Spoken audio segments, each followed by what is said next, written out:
Hello everyone, welcome back to the channel. In this video I'm going to walk you through an easy step-by-step guide on how you can simply delete your web3 wallet. So let's quickly dive into it. For you to be able to delete it, first thing you have to do is to open the wallet, open your Binance app and log in into your account.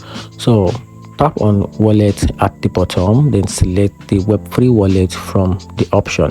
Then tap the settings, which is the gear icon in the top right corner. Then from there, scroll down and select delete wallet.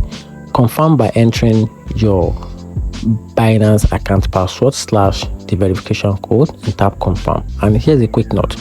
Once deleted, your web3 wallet and any asset inside will be permanently lost unless you have backed up your recovery phrase. And that's how you can easily delete your Binance Web3 wallet. Hope you find the video helpful. Turn on the notification button and subscribe for more.